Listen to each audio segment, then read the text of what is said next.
안녕하세요. 저는 서울에 사는 30대 후반 여성입니다. 결혼한 지는 8년 정도 되었고 딸아이 하나가 있어요. 현재는 그 딸아이와 잠시 나와서 둘이 살고 있는 중입니다.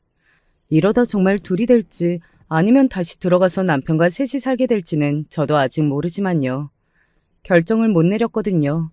이렇게 이야기하면 무슨 일이길래 그러나 하시는 분들이 있으실 겁니다. 제가 사연을 쓰게 된 이유도 바로 그 일 때문이고 말이죠.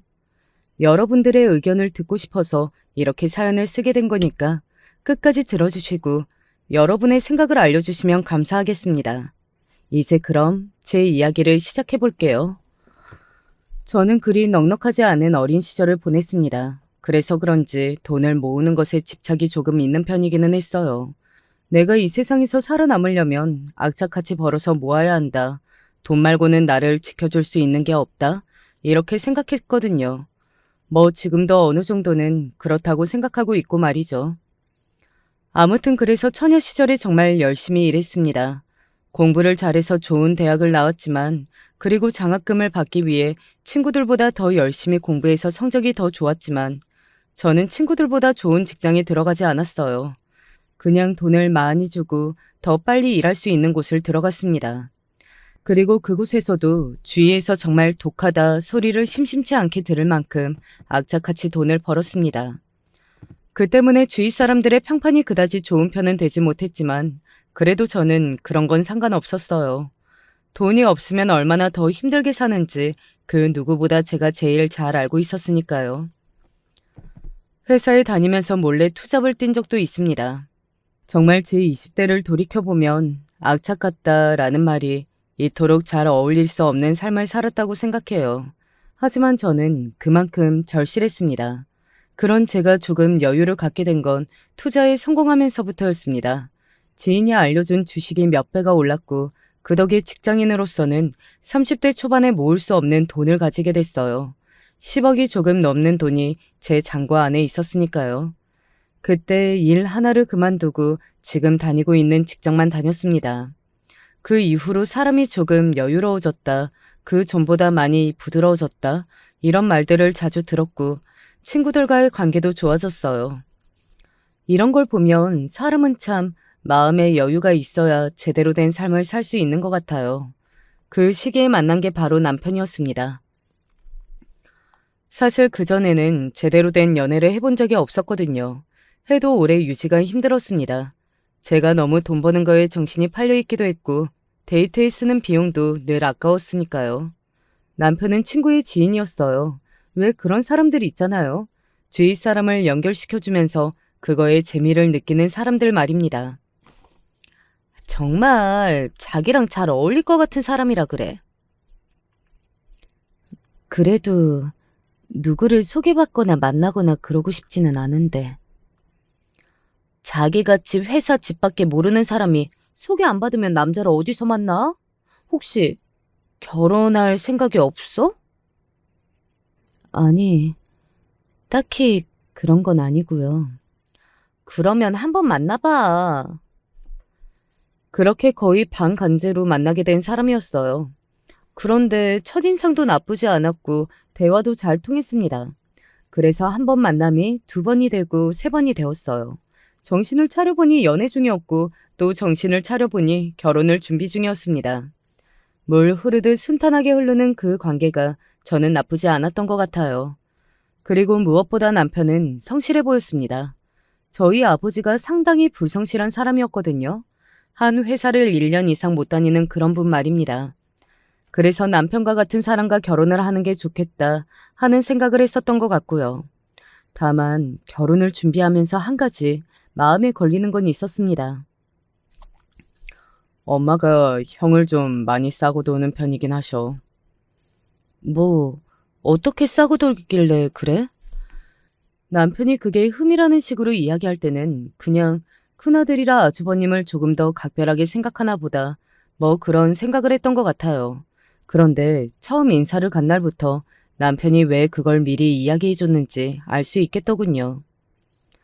아직 큰애도 결혼을 안 했는데 먼저 보내도 되나 싶기는 하지만 그네 결혼할 때까지 기다렸다가는 둘째도 못해. 그리고 걔가 안 한 거야? 못한 거지? 말은 똑바로 해. 당신은 당신 자식인데 말을 뭘 그렇게 해? 하도 답답하니까 그렇지. 30 넘어서 아무것도 안 하고 방 안에서 투자니 뭐니 헛소리만 하고 앉아있는 게. 그게 헛소리인지 아닌지 어떻게 알아? 왜 애를 기를 죽이는 말을 하고 그래? 어이구, 40이 다 되는 아들내미 애 취급도 그 정도면 병이다 병. 사실 저는 정말 이해가 안 되는 부류의 사람이기는 했거든요. 그렇게 아무것도 안 하고 나이만 먹어가는 사람들 말입니다. 저는 제가 열심히 살아서 그런지 더 그런 마음이 컸던 것 같아요. 왜 그렇게 시간만 버리고 있지? 뭐라도 해서 돈을 벌어야 하는 거 아닌가? 뭐 그런 생각들이 들었지만 굳이 입을 열지는 않았습니다. 남편도 가만히 있는 일인데 제가 나서는 것도 웃기고 말이죠. 제가 결혼을 준비하는 내내 시어머니는 아주버님 걱정을 했어요. 우리 애도 어쩌고 우리 애도 어쩌고 입만 열면 아주버님 이야기더군요. 그런데 어딘가 상당히 불길한 말을 해서 그것 때문에 마음이 쓰였던 게 아직도 생생히 기억이 납니다. 네가 조금 알아봐주면 안 되겠니? 제가요? 뭘요? 어디 괜찮은 처자 있는지 말이다. 아니 상식적으로 40이 다 돼서 제대로 된 직장 하나 없는 남자를 어떤 여자가 만나고 싶어 하느냐고요. 그리고 소개 잘못해줬다가 제가 무슨 욕을 들으라고 말이죠. 제가 그냥 웃기만 하고 아무런 대답을 하지 않자 시어머니는 이렇게 말했습니다. 우리 애 분명히 잘 된다. 그리고 저만 하면 인물도 좋고 뭐 하나 빠지는 게 없지 않니? 아직 직업이 없다는 것 빼고 말이다. 그게 가장 큰 거라는 걸 시어머니는 모르시는 듯 했어요. 아니 알면서도 모르는 척하는 걸 수도 있겠다는 생각을 했습니다.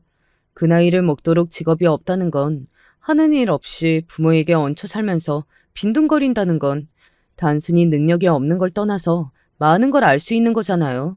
책임감도 없고 성실하지도 않고 게다가 생각도 짧고 염치도 없고 뭐 그런 기타 등등 말입니다. 왜? 소개해주기 싫으니? 제 주변에는 괜찮은 분들은 이미 다 짝이 있어서요. 그래도 좀 찾아봐. 잘 모르는 분들은 어떤 사람인지 모르니까 주선하기 그렇고요. 그냥 만약에 그런 분이 생기면 물어는 볼게요. 그렇게 소극적으로 이야기하지 말고 적극적으로 알아봐. 너도 이제 우리 가족 아니니? 그러니까 책임의식을 가지고. 말도 안 되는 소리를 한다고 생각했습니다. 조금 옆에서 지켜보니 자기도 주변에 엄청나게 물어보고 다니지만 다들 퇴짜를 놓는 것 같았거든요. 그런데 저한테 그걸 이야기한다고 달라지겠냐고요. 제가 몇 번을 둘러 거절했지만 시어머니는 끈질겼습니다. 그래서 나중에는 그냥 대놓고 이야기했던 적도 있어요. 솔직히 요즘 여자분들 남자 소개해주겠다고 하면 제일 먼저 묻는 게 직업이에요. 결혼 생각하고 있는 친구들은 더하고요. 제가 이야기를 꺼내도 다들 거절한다니까요. 장점도 잘 이야기해봐. 네가 대충 이야기하는 거 아니니? 어머님도 주위에 알아보셔서 아실 거 아니에요. 그거 어려운 일이라는 거. 제가 그렇게 이야기하니 입을 다물기는 하셨지만 그래도 저를 노려보며 꽁한 마음을 품기는 했습니다. 아니 본인도 주위에서 그렇게 많이 거절당해놓고 왜 저한테 그러느냐 말이죠. 심지어 식장에서도 제 지인들로 온 사람들을 보며 누구 괜찮은 여자 없는지만 물색하고 다녔어요. 저 아가씨 참한데 우리 아들이랑 잘 어울릴 것 같고. 만나는 사람 있어요. 저 아가씨는 어떠냐? 23이에요. 그러면 저기 저 아가씨는? 애가 둘입니다. 정말 몇 번을 거절했는지 모르겠어요. 심지어 저한테만 그런 것도 아니고 나중에는 제가 거짓말을 하나 싶어서 직접 가서 물어보기까지 했다더라고요. 나중에 듣고서는 얼마나 부끄러웠는지 몰라요. 아니, 민주씨 시어머니가 나한테 자기 큰아들 만나보지 않겠냐고. 그래서 내가 남자친구 있다니까 사람 일은 모르는 거 아니냐. 그래서 결혼할 예정이다라고 했더니 표정이 싹 바뀌시더라. 정말 대단한 분 아니신가요?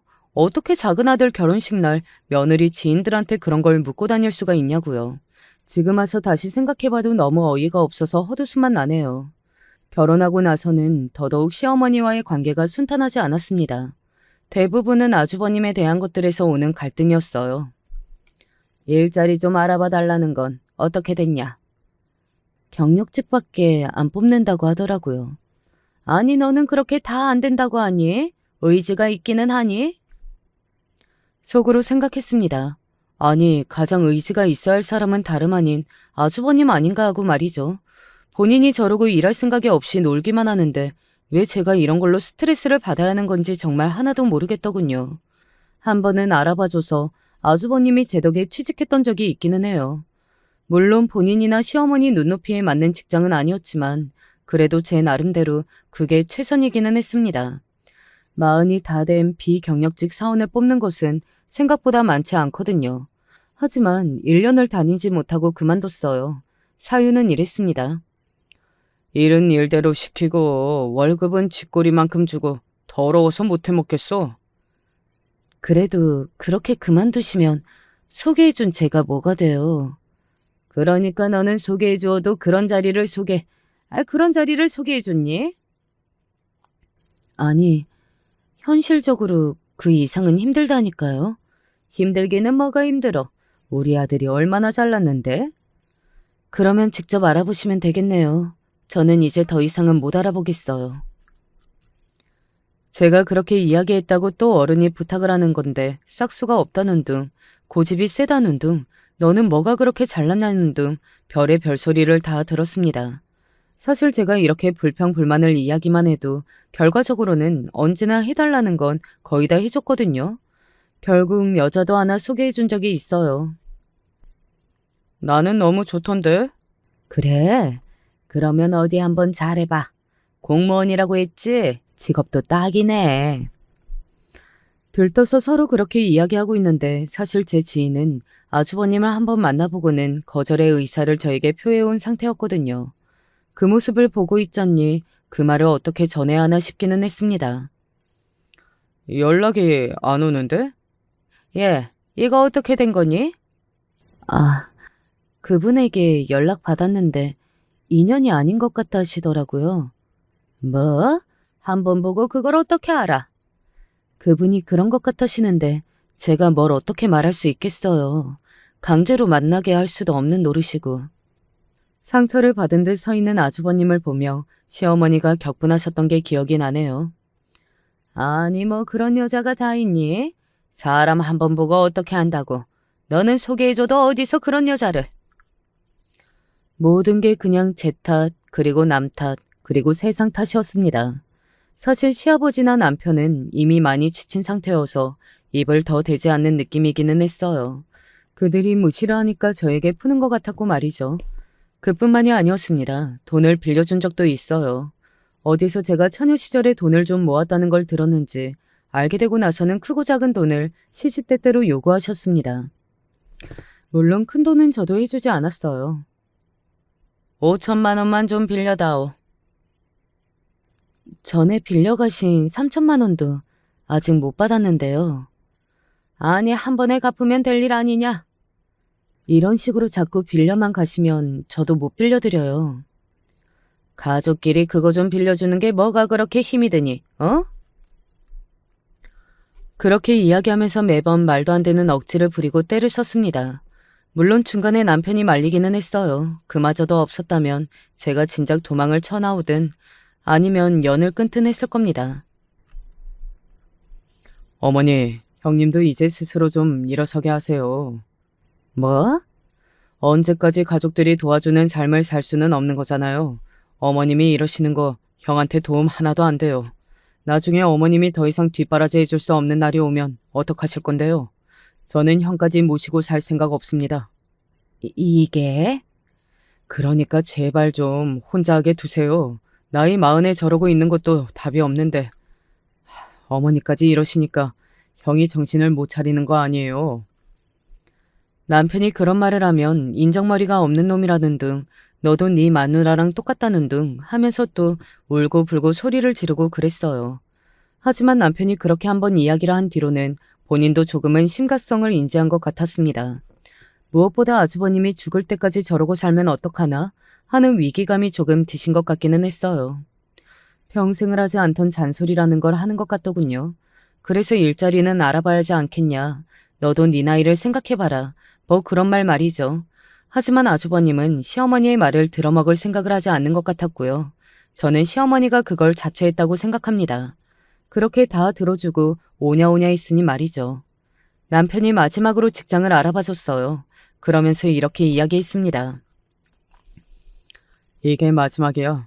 나도 형 일자리 알아봐주다가 내 인간관계 다 깨질 것 같으니까 이제 다시는 안 해. 그니까 형도 이번에는 정신 차리고 좀 다녀. 그래. 아이고 고맙다. 너도 이번에는 잘 다니고 알겠지? 알겠어. 그렇게 취직한 일자리에는 나름대로 적응을 잘하는 것 같았습니다. 본인도 이제는 정말 물러설 곳이 없다고 생각해서 참는 건지 아니면 일이 정말 할 만한 건지는 몰라도 말이죠. 뭐 남편에게 듣기로는 월급이 조금 적기는 해도 일이 편한 자리라고는 하더군요. 형이 힘들면 못 버틸 것 같아서 일부러 그런 자리로 알아봤다고 말이죠. 그렇게 1년이 넘게 직장 생활을 잘했어요. 뭐 크고 작은 문제들이 아예 없는 것 같지는 않았지만 그래도 그만두지 않고 다니더군요. 그럴 수 있었던 이유가 있기는 했습니다. 나중에 알게 된 사실이지만 말이죠. 글쎄 그 회사 아가씨 하나랑 눈이 맞았다는구나. 그래요? 잘 됐네요. 그러게 너무너무 잘 됐지 뭐니. 그래서 다음 주에 소개하러 온다는데 결혼은 뭐 금방 하지 않겠니? 아무래도 아주버님을 만나는 거면 그쪽에서도 생각은 있어서 그런 게 아닐까요? 그래? 네 생각도 그렇지? 그쯤에 시어머니는 굉장히 들떠 보이기는 했던 것 같아요. 아주버님이 취직해서 나름 회사도 안정적으로 잘 다니고 있었고 그리고 여자도 만난다고 하니 아무래도 그랬던 것 같습니다. 저도 좋았어요. 저에게 더 이상 이상한 요구를 하지 않으셨고 히스테리를 덜 부리셨으니까요. 아주버님 한 명의 상황이 달라졌을 뿐인데 온 집안의 평화가 찾아왔다고 남편과 우스갯소리를 한 적도 있었습니다. 그런데 그건 오래가지 못했어요. 어디서 그런 여자를 데리고 와? 시어머니가 먼저 아주버님의 여자친구라는 분을 만났거든요. 그런데 영 마음에 들지 않았던 모양이었습니다. 궁금하더라고요. 어떤 여자길래 그러는 건지 말이죠. 왜요? 어땠는데요? 나이도 40이래고. 그게 무슨 문제가 돼요? 아주버님도 40이 훨씬 넘으셨는데. 아주버님 나이를 생각하면 여자분은 많은 나이도 아니었거든요. 남자랑 여자랑 같아? 아주버님이 찬밥 더운 밥 가릴 처지가 아닌 것 같다는 말이 목 끝까지 차올랐지만 삼켰습니다. 거기서 그런 말을 했다가는 저에게 불호령이 떨어질 게 뻔했으니까요. 괜히 긁어부스럼 만들고 싶지 않았거든요. 게다가 모아놓은 돈도 하나도 없대. 글쎄 월세 산댄다 월세. 그 또한 아주버님도 마찬가지잖아요. 라고 대답하려던 걸 꾹 삼켰어요. 그때 다시 한번 알았던 것 같아요. 시어머니는 아주버님에 대한 객관적인 평가가 안 되고 있다는 것을 말이죠. 아니 안 돼도 정도가 있지. 그건 좀 너무 심한 것 같다는 생각을 했지만 말입니다. 마음에 안 드셔도 반대하시면 안 되지 않을까요? 내가 왜? 현실적으로 아주버님 지금 결혼 못하시면 50 넘기실 수도 있는데. 너 지금 악담하니? 악담이 아니라 사실이 그렇다는 이야기예요. 시어머니는 차마 다른 말은 하지 못하고 부들부들 떨기만 했습니다. 본인 이상향은 저 꼭대기에 있는데 본인 아들이 못난 건 생각 못하고 욕심을 버리지 못하는 그 모습이 조금 추하다는 생각도 했던 것 같아요. 그날 아주버님과 다투는 것도 봤어요. 저는 결혼하고 8년 정도 만에 처음 봤습니다. 시어머니와 아주버님이 다투는 모습을 말이죠. 꼭 그 여자랑 결혼을 해야겠어? 저는 그 여자가 좋아요. 저를 이렇게 좋아해준 여자는 처음이에요. 나이도 너무 많고 조건도 너무 안 좋잖아. 그런 거 다 따져서 언제 결혼해요? 그러면 저 평생 혼자 살아요? 그러게 조금만 일찍 취직하고 여자를 만나지. 인제 와서 그런 말을 하는 것도 웃겼어요. 그동안 제가 주구장창했던 말이잖아요. 하루라도 빨리 취직하는 게 결혼을 더 빨리 하는 길이라고 말이죠. 다른 건 몰라도 아이는 어떡할 거냐? 요즘은 40 넘어도 아이 갖는 사람들 많고, 그리고 안 생기면 안 생기는 대로 살죠. 뭐 꼭 아이가 있어야 되나? 장남이 큰일 날 소리 한다. 저한테도 아들 하나 더 낳으라고 아직도 잔소리 하시는 분이시니 그 걱정부터 드실만 하다고는 생각했습니다. 그리고 그 이야기가 나올 줄도 알았고요. 하지만 시어머니의 그 과한 욕심이 보고 있기 힘들었어요. 그래도 뭐 하나 해올 수 없는 애를 며느리로 맞으라고? 그러면 저 평생 결혼 안 해요. 뭐? 그 여자 아니면 평생 결혼 안 하고 혼자 살 테니까 어머니 알아서 하세요. 그 이야기는 제가 들어도 정말 끔찍하긴 하더라고요. 아마 시어머니도 아차 싶었을 겁니다. 저 골칫거리를 평생 자신이 짐처럼 떠맡고 살아야 할 수도 있다는 그 사실이 말이죠. 저라도 너무 끔찍했을 것 같거든요. 시어머니는 그렇게 하는 수 없이 그 결혼을 허락했습니다. 그런데 가족끼리 다 같이 만난 첫날, 저는 시어머니가 왜 반대를 그렇게 했는지 조금은 알 것 같기도 하더라고요. 첫인상이 무척 좋지 않았습니다. 내가 손이 통수이기도 하고 나이도 더 많으니까 말 놔도 되지? 보통 첫 만남에 그러지는 않잖아요. 제가 당황해서 그냥 그러시라고 했어요. 아니, 어떤 사람인지 너무 궁금했거든. 제가요? 왜요? 그 사람이 재수 씨는 잘난 척을 너무 한다고 그래서 정말 잘난 사람인지 궁금했어. 제가 엄청나게 당황해서 무슨 말을 해야 할지 모르고 서 있으니 아주버님이 슬쩍 찌르더군요. 그때 생각했습니다. 아, 저 사람이랑은 절대 친하게 사이좋게 지낼 수는 없겠구나 하고 말이죠. 그리고 아주버님이 정말 여자 보는 눈이 없다는 생각도 했어요. 보통 이런 날은 항상 엄청 크게 차려주고 그런 거 아니에요? 무슨 상을 말씀하시는 거예요? 아니, 내 생각보다 밥상이 좀 부실한 것 같아서 서운하네. 시어머니가 고개를 저으며 예비 동서를 바라보고 있었습니다. 첫 번째 인사로 온 날 이 모든 걸 시어머니는 다 겪으셨던 거겠죠. 그 반대가 그냥 단순히 나이가 많고 모아둔 돈이 없어서 한 반대는 아니었구나 하는 생각이 들더라고요. 물론 저도 그런 동서를 맞으면 스트레스 받을 일이 많을 게 뻔했기 때문에 굉장히 싫기는 했습니다. 하지만 한편으로는 이런 생각도 들기는 했던 것 같아요. 이 모든 것이 바로 시어머니의 업보라는 생각 말입니다. 그렇게 싸고 들고 40 넘은 아들에게 찍소리도 못하게 하더니 결과가 이렇잖아요. 한숨만 절로 나왔던 것 같아요. 그리고 그날 굉장히 어이없는 일이 또 있었습니다. 저희 집은 해주실 거죠? 무슨 집? 큰아들이 장가 가는데 집은 해주셔야 하잖아요. 그 당당한 태도의 남편과 제가 헛웃음을 지었어요. 그 순간 예비 동서가 저희 부부를 찌릿하고 보는 게 느껴져서 웃음을 삼켰지만 말이죠. 뭐 자식이 결혼하면 부모가 집을 해줄 수는 있죠. 하지만 보통 그렇게 당당하게 요구하지는 않잖아요. 게다가 아주버님과 본인 나이를 생각하면 더더욱 말입니다. 아, 그런 여자니 아직 시집을 못 가고 있었고 또 그런 여자니 아주버님과 눈이 맞았구나 하는 생각이 들었습니다. 물론 속으로만 생각했고요. 그건 걱정하지 말라니까 그러네. 아니, 그래도 확실하게 이야기해놔야지 자기야. 자기들끼리 아주 북치고 장구치고 난리더군요. 시아버지가 한숨을 쉬며 고개를 젓는 게 보였고 시어머니가 슬쩍 제 눈치를 한번 보는 게 느껴졌습니다. 아마 부끄러운 마음이 들었을 거예요. 매번 저를 모자란 며느리 취급했었는데 그렇게 싸고 끼고 하던 아들이 데리고 온 며느리감이라는 게 저런 여자라는 사실이 말입니다.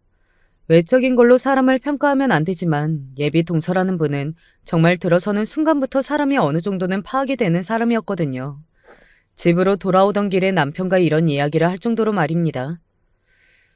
그런 화장은 어디서 배우고 그런 옷은 대체 어디서 사는 거야?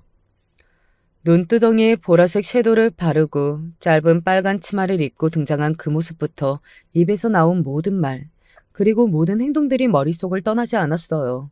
오죽하면 제가 이런 말을 했을 정도니까 말이죠. 그냥 아주버님 혼자 사시는 게 낫지 않을까? 사고 칠 것 같은 사람이지? 너무. 철없는 사람이 2명 합쳐지면 그게 더 골치 아픈 게 아닐까? 진심으로 혼자 사는 게 낫겠다는 생각이 들었습니다. 그래서 다음에 시어머니를 만날 때 결혼 다시 한번 생각해보는 게 맞겠다는 이야기를 드리려던 참이었어요. 하지만 시어머니는 허락하기로 한 다음부터는 일사천리로 결혼을 진행했습니다. 하루라도 더 빨리 해야 아이를 빨리 가질 수 있을 거라 생각하신 모양이었어요. 그날 뵈니까 그냥 결혼 허락 안 하시는 것도 괜찮아 보이던데. 이미 허락한 거 소용없는 말이다. 그리고 사람이 계속 보면 정이 쌓이고 그럴지 누가 아니. 아주버님이 좋다는 여자, 부모님도 다 허락하신 마당에 제가 뭐라고 거기서 더 말을 얹을 수 있었겠어요. 그냥 한숨만 쉴 수밖에요. 그저 저에게 불똥이 튀거나 이상한 욕을 하는 일만이 없기를 바랐습니다. 하지만 그 바람은 바로 깨져버리고 말았어요. 시어머니가 굉장히 황당하고 말도 안 되는 요구를 저에게 하시기 시작하신 겁니다. 네 재산 좀 보태라. 네? 어디에 얼마를요?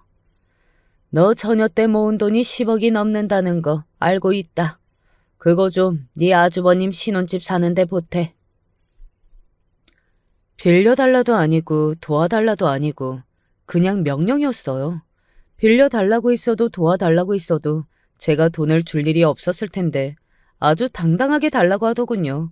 처음에 몇 초 정도 가는 그 말을 듣고 내가 지금 무슨 말을 들은 건지, 시어머니의 제 태도가 대체 뭔지 그런 생각을 하느라 멍하니 대답하지 못했습니다.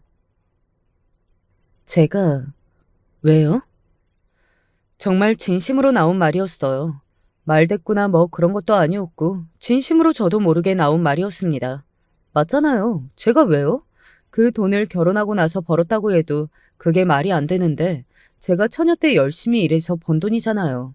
그 돈을 그렇게 당당하게 달라고 요구하는 게 정말 어이가 없다 못해 기가 막혔어요. 저희 친정 식구들도 저에게 그렇게 돈 달라는 소리는 안 하거든요. 왜냐니? 가족끼리 돕는 게 당연한 게 아니니? 그걸 왜 제가 해야 하는 거죠? 그런 제 말에 시어머니는 잠시 말문이 막힌 듯 했습니다. 그걸 왜 제가 하냐고요. 제 친오빠라도 안 한 걸. 아주버님 장가 가는데 처녀 때 모은 돈을 내놓으라뇨? 사실 그 이야기를 시어머니에게서 듣는 순간 오만정이 다 떨어지는 기분이 들었습니다. 그래서 싫다는 말이니? 네. 그래서 그 어느 때보다도 단호한 얼굴과 말투로 대답했어요. 제가 그 정도로 단호하게 싫다는 의사표시를 했던 적이 없었기 때문에 시어머니는 많이 당황한 것처럼 보이기는 했습니다. 하지만 저는 그 문제만큼은 물러설 생각이 없었어요. 돈도 돈이지만 당연한 것처럼 구는 그 시어머니의 태도에 화가 났거든요. 가족이 결혼하면 집 해주고 이런 거에 돈도 보태고 그러는 거지. 그게 왜 전데요? 어머님도 보태시고 아버님한테도 말씀하세요. 시댁에 돈이 없는 것도 아니었거든요. 뭐 넉넉하거나 부자라고 부를 수는 없어도 그래도 여윳돈은 있다는 걸로 알고 있었습니다. 그게 얼마인지는 몰라도 말이죠. 우리는 그거 노후 생활할 돈이잖니? 시어머니의 그 말에 저도 모르게 기가 막혀서 웃음이 나왔습니다. 저는요? 저도 그거 노후 자금인데요. 너는 아직 젊으니까 다시 벌면 되잖니? 그니까 그걸 왜 제가 이미 벌어둔 걸 누군가를 줘가면서까지 다시 벌어야 하냐고요. 그것도 이제 50인 아주버님 신혼집 사는데. 제 말이 다 맞잖아요. 시어머니는 입술을 꼭 깨무는 게 보였습니다. 그 마음이 너무 보여서 저도 더 주기 싫었어요. 아니었어도 안 좋겠지만 말이죠. 자기 돈 쓰기가 아깝고 그냥 제 돈 쓰려는 게 보여서 말이죠.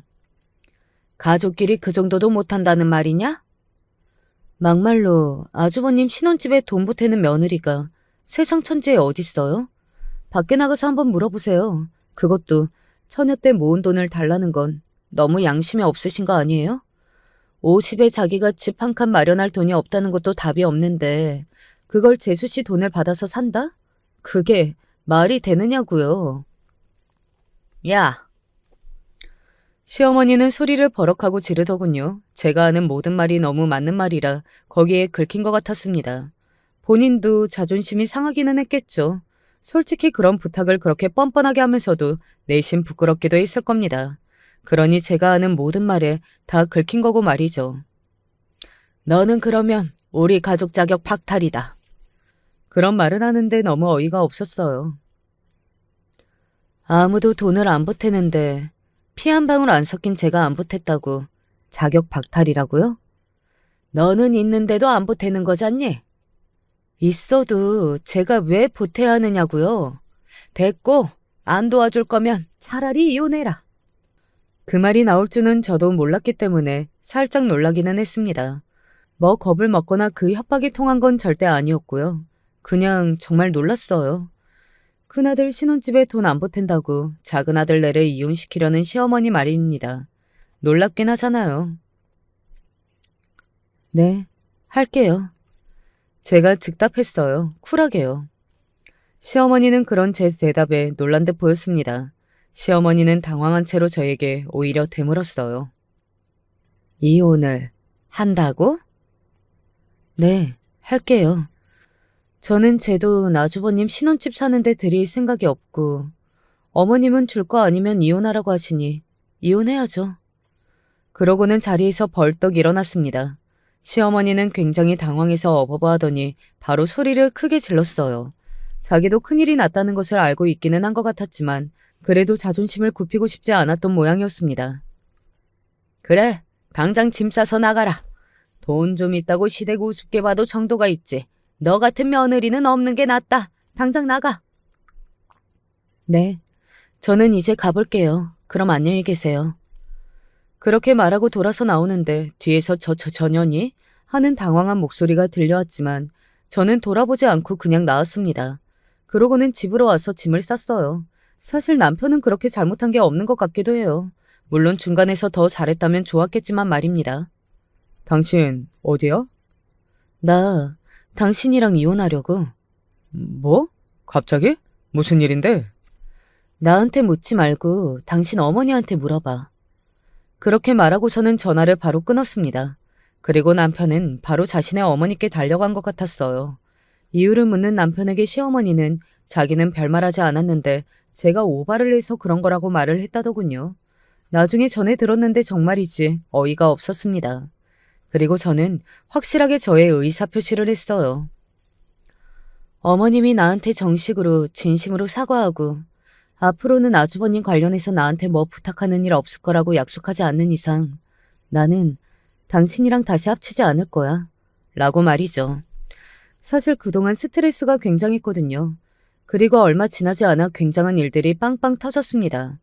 우선 결혼이 미뤄지고 있다는 이야기를 들었어요. 시어머니가 집을 해주지 않아서 그 여사는 그러면 자신은 결혼하지 않겠다고 했고요. 그리고 아주버님은 들어 누웠습니다. 밥도 먹지 않고 단식 투쟁을 하시기 시작한 거예요. 아니 무슨 초등학생도 아니고 엄마가 저거 안 사준다고 밥 안 먹고 떼를 쓰는 게 나이가 50이 된 남자가 할 짓이냐고요. 결국 시어머니가 집을 해주기로 했다는 이야기를 들었습니다. 그리고 얼마 지나지 않아서 그 예비 동서라는 사람이 저를 찾아왔었어요. 이야기 다 들었어요. 그게 뭐가 그렇게 힘든 일이라고 집까지 나가요? 제가 힘들게 모은 돈을 다른 사람에게 이유도 없이 주라는 게 아무 일이 아니라고요? 가족이잖아요. 아니, 50 먹은 아주버님 집을 재수 씨인 제가 하는 것도 웃기지만 저랑 이번에 두 번째 보는 거 아니에요? 무슨 가족 타령이에요? 아니, 그거 되게 빡빡하네. 돈도 많으면서. 그게 그쪽 돈은 아니잖아요. 내가 고생해서 번 내 돈이지. 제 그 말에 아무 말도 하지 않고 한동안 저를 빤히 쳐다보더라고요. 나중에 알게 된 사실인데 아주버님이 그 예비 동서라는 사람에게 제가 가지고 있는 돈이 좀 있고 그러니 해줄 거다. 그런 식으로 이야기를 했다는 것 같았습니다. 그래서 그렇게 당당하게 요구를 했나 하는 생각이 들기는 했습니다. 그리고 아마 그 사람은 나중에라도 저에게 뭔가를 벗겨먹을 생각인 것 같았고요. 그런 사람들 뻔하잖아요. 그래서 더더욱 이런 사람과는 가족이 되면 안 되겠다 생각하게 되었던 것 같아요. 노골적이고 속이 빤히 보이는 그런 사람 말입니다. 듣자하니 시어머니에게 굉장히 많은 요구들을 하는 것 같았습니다. 뭐 가방이네 반지네 다 제일 좋은 걸로 해달라고 한다면서요. 그게 뭐요? 저희 아주버님 좋아서 결혼하는 거 맞아요? 뭐라고요?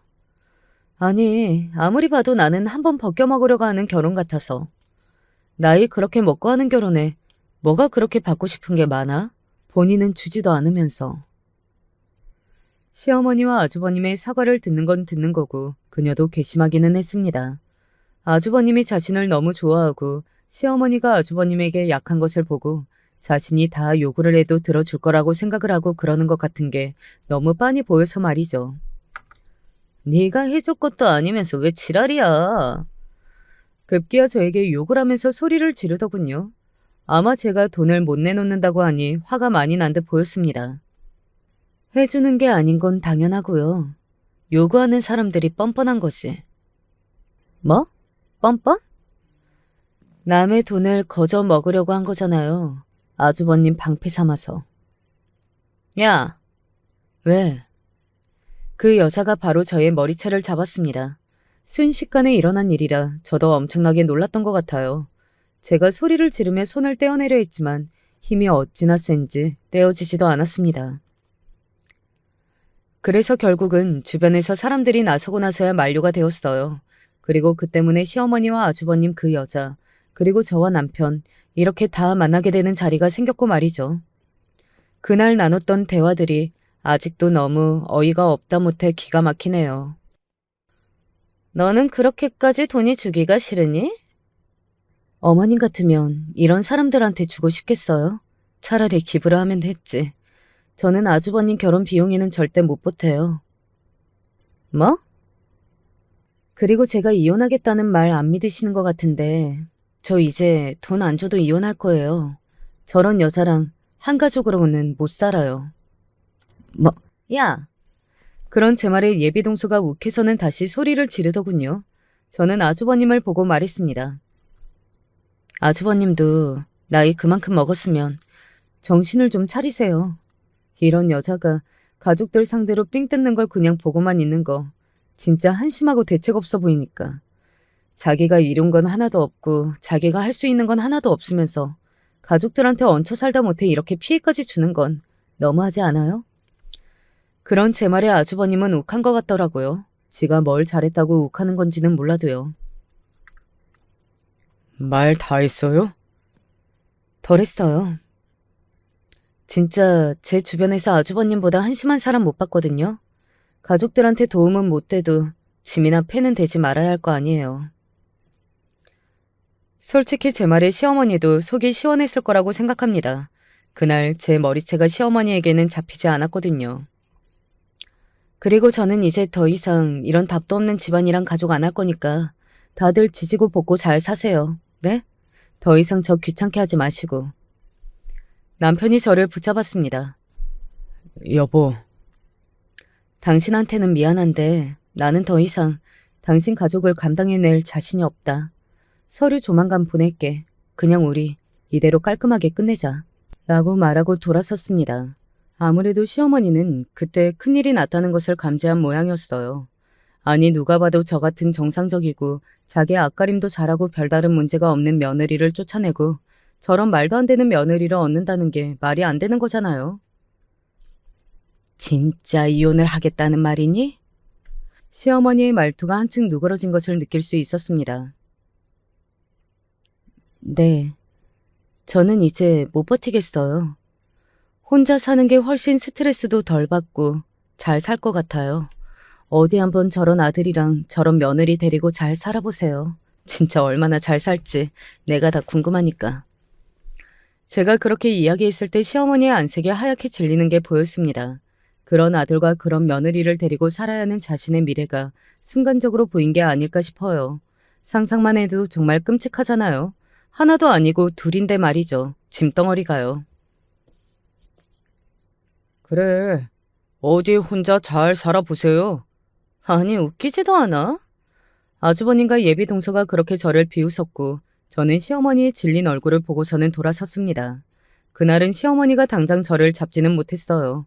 생각할 시간이 필요했던 건지 아니면 아주버님 앞이라 그랬던 건지는 몰라도 말이죠. 그 다음 날 저를 찾아왔었습니다. 그 전과는 상당히 다른 태도였어요. 내가 미안하다. 다짜고짜 사과를 하더군요. 이혼은 하지 않으면 안 되겠니? 저는 그 사람이랑 동서지간으로는 못 지낸다니까요. 내가 어떻게든 결혼을 한번 막아보도록 해볼게. 그래도 싫으냐? 솔직히 아주버님이랑 예비 동서도 동서인데 그간 시어머니에게 서운하거나 화가 났던 일도 많았잖아요. 그래서 이야기했습니다. 그거에 대한 사과는 안 하시냐고 말이죠. 그랬더니 정말 간절한 얼굴로 제 손을 잡으면서 사과를 하시더군요. 내가 그동안 미안했다. 라고 말이죠. 굉장히 다급해 보이기는 했습니다. 내가 어떻게든 그 결혼 막아볼 테니까 이혼 서류를 당장은 안 보내면 안 되겠니? 부탁하마. 제가 어떻게 막으실 거냐 물었더니 아무것도 안 해줄 거라고 하시더군요. 그러면 알아서 떨어지지 않겠냐고 말이죠. 하지만 저는 시어머니의 그 말을 단번에 믿을 수는 없었습니다. 그간 아주버님에게 너무 약한 모습을 굉장히 많이 봐왔으니까 말이죠. 하지만 이번에는 마음을 단단히 먹었는지 어쨌는지 정말 단호하게 나가는 것 같더라고요. 그것도 사실 그 여자에게 먼저 연락이 와서 알게 되긴 했습니다. 저한테 2년 전년 거리면서 너 때문이다 하며 쌍욕을 하더라고요. 아주버님이 이번에도 단식 투쟁을 하는 것 같았지만 시어머니가 그렇게 말했다고 하더군요. 안 먹으면 네 손해지 내 손해냐? 아주버님은 시어머니의 평소 같지 않은 그 반응에 놀란 것 같았고 말이죠. 진작에 이랬으면 얼마나 좋았을까 하는 생각을 하고 있기는 했습니다. 친구들에게 이런 말을 했더니 그래도 모른다고 정말 결혼이 깨지는 걸 봐야 한다고 해서 아직은 저도 확답을 주지는 않고 있어요. 중간에서 이리 치이고 저리 치이는 남편이 안 됐기는 하지만 말입니다. 아, 정말 웃긴 일화가 하나 있기는 해요. 내가 너한테 정말 고맙다. 저한테요? 네 시어머니랑 저 큰놈이 죽을 때까지 정신을 못 차릴 걸로 생각하고 나도 포기했는데 그래도 네 덕에 조금이라도 나아지는 것 같아서 말이다. 뭐라고 고맙다고 해야 할지 모르겠구나. 시아버지가 저한테 감사 인사를 따로 전하신 겁니다. 솔직히 제정신 박힌 사람이라면 아마 시아버지처럼 다들 너무 답답해할 상황이기는 하잖아요. 그간 마음고생이 정말 심하셨겠구나 싶어 안쓰러웠네요. 솔직히 걱정이 전혀 되지 않은 건 아닙니다. 그 여자도 그냥 넘어갈 여자는 아닌 것처럼 보였던 데다가 아주버님이 무슨 짓을 할지 어디로 튈지도 몰랐고 무엇보다 저 시어머니의 다짐이 얼마나 갈지를 정말 예상할 수 없었으니까요. 저는 다 봤잖아요. 어떤 사람들인지 말입니다. 그래서 저는 아직은 사태를 그냥 관망하고 있습니다. 그 누구에게도 확답을 주지 않고 있어요. 저는 사실 그들을 위해서라도 제가 지금 이러는 게 맞다고 생각하거든요. 그런데 요즘 하는 생각이 있기는 합니다. 만약에 그들의 결혼이 정말로 깨진다고 치면 제가 돌아가는 게 맞는 건지 하는 생각 말입니다. 남편과 떨어져 있는 동안 솔직히 저는 너무 편하다는 생각을 했거든요. 더 이상 시어머니고 뭐고 생각하지 않아도 되는 게 그렇게 천국일 수 없더라고요. 이곳에 이렇게 사연을 보내게 된 이유도 여러분의 생각을 듣고 싶어서입니다. 만약에 여러분이 저라면 어떤 선택을 할 것 같으신가요? 아주버님이랑 그 여자의 결혼이 깨지고 시어머니가 저한테 사과를 정중하게 하고 그런다면 말입니다. 남편은 죄가 없으니 다시 돌아가는 게 맞는 걸까요? 아니면 이미 그들이 한 잘못들을 용서할 수 없고 게다가 사람은 쉽게 변하는 게 아니니 언제 어느 때 다시 무슨 일이 생길지도 모른다는 걸 생각해서 이번 기회에 깔끔하게 정리하는 게 맞는 걸까요? 솔직히 저는 마음은 이러고 싶은 게 큰 것 같은데 남편을 생각하니 많이 망설여지기는 합니다. 남편은 잘못한 게 없는 데다가 저나 특히 딸아이에게 무척 잘했거든요. 사실 사연을 쓰는 지금도 딸아이는 아빠랑 같이 언제 사냐고 아빠가 보고 싶다고 저에게 이야기하고 있고 말이죠. 그래서 많은 분의 의견이 더더욱 필요한 것 같아요. 저도 어떻게 해야 할지 솔직히 모르겠거든요. 아, 그 결혼은 깨질 것 같기는 합니다. 집도 계약금을 그냥 날리기로 하셨다고 하더군요. 그래서 그 여자가 아주버님을 만나주지 않은 것 같았어요. 연락이 되지 않는다고 울고불고 난리라고 하더군요. 50 넘은 남자가 말입니다. 그 장면을 상상만 해도 정말 답답해져 오는 것 같아요. 남편이 연을 끊으면 될 일이 아니냐 하시는 분들도 있으실 것 같은데 저희 남편이 그게 되는 사람이 아니에요. 정말 가족들에게 쓴소리를 많이 하는 사람이지만 그 누구보다 진심으로 가족을 생각하는 사람이기도 하거든요. 그걸 제가 가장 잘 알고 있기도 하고 말입니다. 그래서 그건 기대도 하고 있지 않아요. 제 이야기는 여기까지입니다. 제 사연을 어떻게 들으셨는지 궁금하네요. 아마 상당수의 분은 뭐 저런 아주버님이 있냐, 답답하다, 나이 들고 뭐 저렇게 철이 안 들었냐 하실 겁니다. 제 주변 반응도 대부분이 그랬고 말이죠. 앞서 이야기했던 대로 여러분의 많은 의견을 듣고 싶어서 이렇게 사연을 보내게 된 거니까 부디 많은 의견 남겨주시면 감사하겠습니다. 그리고 언젠가 그 후에 이야기를 할 수 있게 되는 날이 오면 다시 사연을 써보도록 할게요. 사연을 쓸 일이 있는 게 좋은 건지는 모르겠지만 말입니다. 저는 이제 그만 이야기를 줄이겠습니다. 마지막까지 제 이야기를 함께 들어주신 분들에게 감사하다는 인사를 전하고 싶네요. 언제 어디서든 건강하고 행복하세요. 안녕하세요. 칠순을 앞둔 여인입니다. 이 나이 먹도록 사랑 한번 제대로 못 받은 서글픈 인생을 한번 써보려고 합니다. 관계자분이 제 글 좀 잘 다듬어 주셔서 방송에 내보내 주시면 좋겠습니다. 오늘 제가 할 얘기는 저희 시어머니 얘기입니다. 아마 우리 세대의 시집살이 이야기를 하자면 당연히 사연은 누구에게나 있을 겁니다. 하지만 저처럼 시어머니를 오랜 세월 동안 모시면서 모진 일을 다 겪으며 사신 분들이 있을까요? 망설임 끝에 쓴 만큼 사연 끝까지 들어주셨으면 좋겠습니다. 저는 3남1녀의 막내로 태어났습니다. 여자이긴 했지만 부유한 집에서 태어나 친정에서는 귀여운 딸 취급받으며 컸죠. 그리고 고등학교를 졸업하고 회사에서 2년 근무하다가 회사 사람의 소개로 신랑을 만났습니다. 신랑은 풍채도 좋고 사람도 듬직했습니다. 제 이상형이나 다름없었죠. 그런데 시댁에서는 결혼을 반대했습니다. 시어머니가 유독 나서서 반대를 했는데 배운 며느리 집에 들이면 집안 꼴이 제대로 안 된다는 것이 이유였지요. 시어머니는 적당히 만만하고 말 잘 듣는 그런 며느리를 원했지만 집안이 괜찮고 배움도 적지 않으니 제가 고분고분하지 않을 것 같다고 하셨습니다. 이에 남편이 극구 나서서 설득을 하려 하자 또 저희 둘의 궁합을 트집 잡았습니다. 먼 절의 스님께 여쭤보고 제가 집안을 들어먹을 며느리라고 했단 거죠. 이쯤 되니 저희 친정에서는 화가 단단히 났습니다.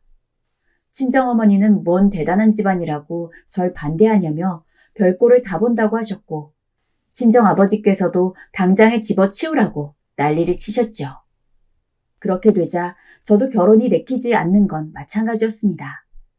대놓고 안 하면 안 한다고 하지 뒤에 물러서서 입을 대는 시어머니가 이해되지 않았어요. 그런데도 막상 결혼을 물으려 하니 이미 남편과 몇 번 만나면서 정도 들었고 남편이 쉽게 잊혀지지 않았습니다. 결국 남편이 몇 날 며칠을 저희 집을 찾아와 설득하니 저희 친정 쪽에서도 허락을 해주셨고 시어머니도 두 손 두 발을 다 드셨죠. 그렇게 우리는 어렵게 결혼을 하게 되었습니다. 이상하게도 시어머니는 막상 식을 올릴 때가 되니 태도를 바꿨습니다. 친정 사람들에게도 예의 바르게 하고 사람 좋게 행동하셨죠. 나중에 남편한테 물어보니 시아버지에게 여편네가 지각 없이 군다고 크게 한 소리를 들었다고 합니다. 물론 저희 친정엄마는 그런 모습도 좀 마뜩치 않아 하셨어요. 사람이 앞뒤가 달라 보여서 징그러운 사람 같다고요. 그리고 절 많이 걱정하셨습니다. 그렇게 저는 저희 친정의 근심을 등에 업고 시집살이를 시작하게 되었습니다. 처음에는 혼자 집안일을 도맡아 하는 것이 저에게는 고역이었습니다. 새벽같이 일어나 연탄불에 밥을 하고 하루 종일 빨래에 청소에 마음 편하게 쉴 틈이 없었죠. 나이 어린 시누이는 하는 것도 없이 미용일을 배운다 어쩐다 하며 밖으로만 나다니고 어쩌다 집에 있어도 일을 도와줄 생각도 안 합니다. 그래도 저는 친정에 있을 때 친정엄마가 일을 하면 다 거들곤 했는데 시누이 하는 꼴을 보니 집안 가풍을 알만하다 싶었습니다. 까다롭기는 어찌나 까다로운지 빨래 같은 걸 해놓으면 뭐가 조금만 잘못되면 저한테 투정을 부리더군요. 그래서 미안하다고 달래면 더 난리를 부렸습니다. 나이가 18살이나 된 여자가 하는 짓이 마냥 어린애 같았죠. 그래도 시어머니는 일 배우러 다니는 딸이라며 시누이에게는 잔소리 한 번 안 하고 항상 지적을 받는 건 저였습니다. 시어머니는 잔소리가 참 많은 사람이었습니다. 집안일 하는 걸 시시콜콜한 것 하나까지 다 알려줘야 직성이 풀리는 분이셨죠. 옆에서 같이 하며 일을 가르쳐 주셨으면 좋았을 텐데 그저 사람이 일을 하는데 잔소리만 해대니 노이로제가 걸릴 지경이었습니다. 본인께서 원하는 방식으로 일을 하도록 밥이나 청소를 할 때는 뒤에서 지켜보고 계셨고 사소한 집안일이라도 지나가다가 눈에 띄면 꼭 입을 대곤 하셨습니다. 언젠가는 파리 잡는 방법도 가르쳐 주신 적이 있을 정도니 아마 본인도 본인 잔소리가 감당이 안 되는 지경이셨을 거예요. 지금에 와서 생각하면 헛웃음이 나네요. 신혼 때는 아침 저녁으로 밥상을 하루에 서너 번씩 차려야 했습니다. 새벽 5시에 일어나 직장에 나가는 시동생 때문에 6시에 아침 밥상을 차려주고 시동생이 나가고 나면 남편과 시누이 밥상을 또 차렸습니다. 시부모님은 8시나 돼서 식사를 하시니 아침 준비와 설거지만 4시간이 걸렸습니다. 저녁도 마찬가지였죠. 퇴근 시간이 다 다르니 2번, 3번 밥상을 차려야 했습니다. 제사는 또 얼마나 많던지 시아버지가 살아계실 때는 증조부모 제사까지 다 지내야 했죠. 그러니 쉴 틈이 하나 없었죠. 쉬고 싶어도 눈 떠서 잘 때까지 일로 시작하고 일로 하루를 마무리했습니다. 시집와서 처음 맞은 추석이 아직도 생각납니다. 하루 종일 제사 음식을 만들었죠. 힘든 기색이라도 보일라 치면 어김없이 시어머니의 타박을 들었습니다. 그날만큼은 시누이도 일을 거들었는데 시누이는 일을 안 해본 터라 영 시원치 않았습니다. 그래서 시누이가 저질러 놓은 것도 다 제가 잔소리를 들어야만 했습니다. 남편은 결혼 후 처음 맞는 명절이라고 손님들 상대하느라 정신이 없었습니다. 그래서 제가 얼마나 혼이 빠지게 일을 하고 있는지는 신경 쓸 겨를도 없었습니다. 손님상을 들고 나갈 때만 겨우 남편 얼굴을 본 것 같네요. 그 와중에 명절 맞아서 시댁 식구들 빨래도 하고 집안 구석구석 청소까지 하고 나니 노동도 그런 중노동이 없었습니다. 남편은 일찌감치 술에 취해 골아 떨어지고 저는 자정을 넘겨서야 겨우 일을 끝낼 수 있었습니다. 그 야밤에 세수를 하는데 하루 종일 쌓였던 서러움이 폭발하면서 세수를 하면서 그만 목 놓아 울었습니다. 씻는 소리에 우는 소리를 감추면서 펑펑 울었죠. 혹시나 시어머니가 아시면 또 뭐라 잔소리를 하실 테니까요. 울고 나서 보름달을 쳐다보면 친정어머니 생각에 또 눈물이 쏟아지고 그랬죠. 그때 저는 처음 친정으로 도망갈까 생각해 보았던 것 같습니다. 정말로 도망을 간 생각은 아니었지만 마음은 정말 도망이라도 가서 며칠 숨고 싶은 심정이었습니다. 그냥 하루라도 청소와 식사 차리는 일에서 벗어나 부모님이 해주시는 따스한 밥을 먹고 귀한 딸이란 말을 듣고 싶었어요. 시댁에서 저는 거의 식모나 다름이 없었으니까요. 그래서인지 그때 보았던 보름달과 어머니 얼굴은 아직도 기억 속에 눈물 자국이 남은 흐릿한 사진으로 남아있는 듯합니다. 겨울이 되니 또 고달팠던 건 김장철이었죠. 김장을 해보신 분이라면 알겠지만 그게 얼마나 고단한 일인지 아실 겁니다. 저는 무려 혼자 100포기의 김장을 해야 했습니다. 100포기를 김장하는 것도 힘들었지만 서러웠던 건 도와주는 사람이 아무도 없었다는 거예요. 시어머니는 식재료만 사다 주고는 방으로 들어가 버리셨고 남편도 자기 일 아니라고 나 몰라라 했고 추운 마당에서 혼자 이를 악물면서 김장을 했습니다. 그 때문에 지금도 가을만 되면 온몸에 바람이 듭니다. 아마 요즘 세월만 같았어도 안 산다고 친정에 가버렸을 겁니다. 하지만 당시 많은 며느리들이 그랬듯 저 역시 시댁에 순종해야만 하는 줄 알았기에 열심히 김치를 버무렸죠.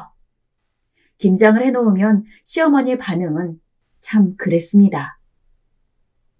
내년부터는 내가 김장을 하든지 해야지. 맡겨놔서 될 일이 아니구나. 하던 대로 다 준비해서 갖다 주는 거 버무리는 것도 제대로 못하니 원. 에이. 아우 어머니 이 사람 그래도 열심히 했는데 그냥 두세요. 넌 조용히 하고 밥이나 먹어라 이놈아. 며느라가야. 넌 주어진 재료로 맛내는 것도 힘들어서 다른 음식은 어떻게 하겠단 거야? 매번 김장철은 올 텐데 그때마다 또 이렇게 할 테냐? 아니요. 다음부턴 잘하겠습니다, 어머니. 죄송합니다. 하지만 시어머니는 매년 말만 그렇게 할 뿐 김장을 도와주는 건 한 번도 없었습니다.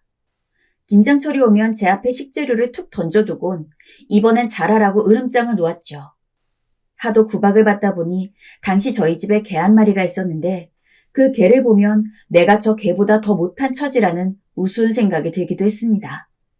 적어도 시어머니는 그 개에게 밥은 잘 챙겨줬고 밥만 잘 먹어도 머리를 쓰다듬어 주었으니까요. 시어머니의 모진 구박이란 구박을 다 받고 있다 보니 스트레스 받아서 애는 들어설까 싶었는데 그래도 시집 온 지 2번째 해, 전 겨울에 첫 딸을 낳았습니다.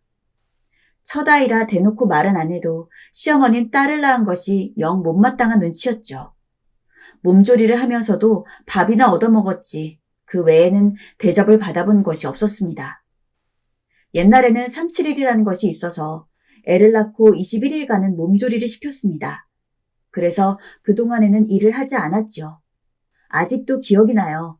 일하는 게 끔찍해서 매일 밤 이불을 뒤집어 쓰고 시간이 가지 않기만을 얼마나 간절히 원했는지 모릅니다. 하지만 시어머니는 달력을 보고 샘을 꼽아가며 어서 3주가 지나기만을 빌었고 21일이 지나자마자 새벽같이 불호령이 떨어졌습니다. 얘야, 밥 차려라. 아직까지 자고 있는 거야? 아니요, 어머니. 지금 일어났어요.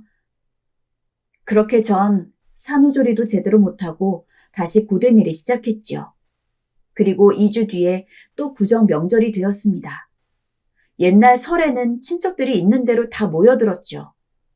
윗동네 아랫동네 사람들까지 왔다 갔다 하면 일주일 내내 손님이 끊이지 않았습니다. 그러면 갓난애는 방에다 뉘어놓고 하루 종일 일을 하고 또 했습니다. 아무리 정신을 차려보려고 해도 온몸이 꺼져 들어가는 것만 같고 잠을 자고 일어나도 피곤함은 똑같아서 정신을 차릴 수가 없었습니다. 매일 몸이 물먹은 솜처럼 축 처졌고 멍하니 혼잣말을 하기도 했습니다. 당시는 제가 왜 이러는지 알 수 없어 혼란스러웠지만 지금 생각하면 그건 속병이었습니다. 그러던 어느 날 손님 맞이가 거의 끝나갈 때쯤 일이 터졌습니다.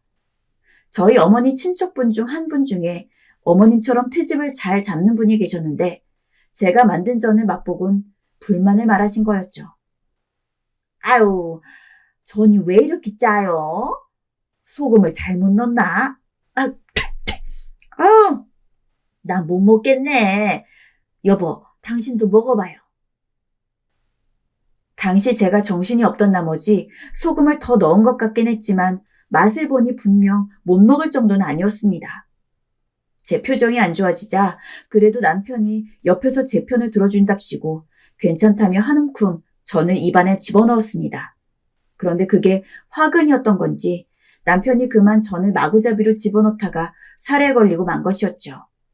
남편은 전이 목구멍에 걸려서 계속 헥헥거렸고 저는 놀라 남편의 등을 열심히 두들겼죠.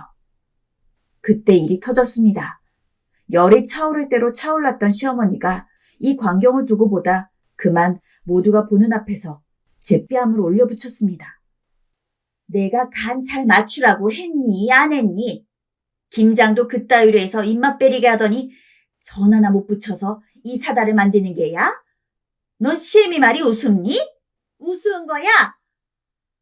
시어머니 불효령과 뺨세례는 저는 너무 당황스러운 나머지 얼어붙어 버렸고 눈물이 벌겋게 부은 뺨 위로 흘렀습니다. 어머니의 갑작스러운 행동에 그곳에 있는 친척들도 당황하시기 마찬가지였죠. 몇몇 분이 저희 어머니를 말리려 데리고 나가서 들었지만 시어머니는 그 손길들을 거칠게 뿌리쳤고 계속 폭언을 하셨어요. 당장 나가! 전 하나 못 붙이는 며느리 필요 없다. 내 말 고깝게 듣는 며느린 필요 없으니 나가서 들어오지 마!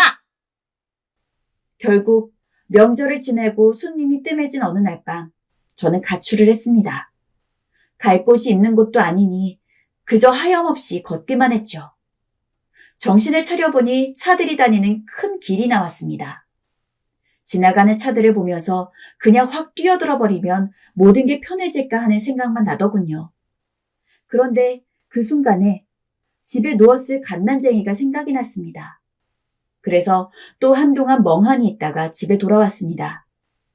무슨 생각이 있어 움직인 게 아니라 그저 귀신에 홀린 듯이 왔다 갔다 했습니다. 방에 들어오니 시어머니 등살에 불면증이 와서 사다 놨던 수면제가 생각났습니다. 그거다 싶더라고요.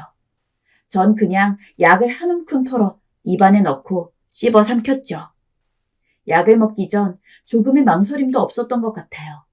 그저 이 고생을 끝내고 싶었습니다. 눈을 떠보니 벽에 기대어 잡지를 읽고 있는 남편의 모습이 보였습니다. 이제 좀 정신이 드나? 꼬박 3일 동안 잠만 잤어. 괜찮아? 어머니 지금 많이 화나셨다. 그 말을 들으니 눈물이 저절로 볼을 타고 흘렀습니다. 죽었다 살아난 제 안부보다 시어머니가 화난 것을 먼저 이야기하는 것을 들으니 서럽더군요. 기대한 것도 아니었지만 그렇게 쓰러져 있는 저를 병원에도 데려가지 않은 것을 알고 나니 앞으로 남편을 의지하고 살 것도 아니라는 생각이 들었습니다.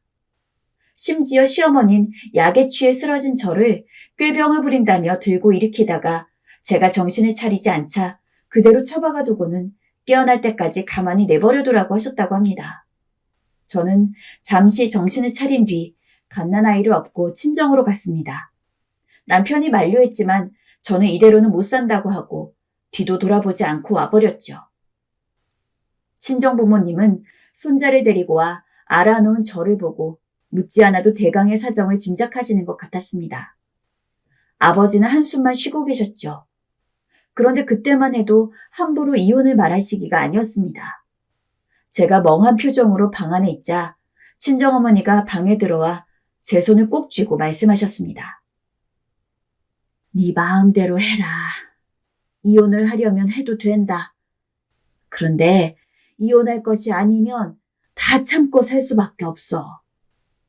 너만 결정하면 우리가 다 도와주마. 친정어머니의 말을 듣고 갓난아이를 한참 바라봤습니다. 아이의 눈이 참으로 곱고 맑았습니다. 저는 잠시 생각하다 입술을 떼었어요. 엄마, 나는 그렇다 치더라도 이 아이를 애비 없는 자식으로 만들 수는 없는 노릇이에요. 다시 갈게요. 정말 괜찮겠어? 네, 버텨볼게요. 하는 수 없죠.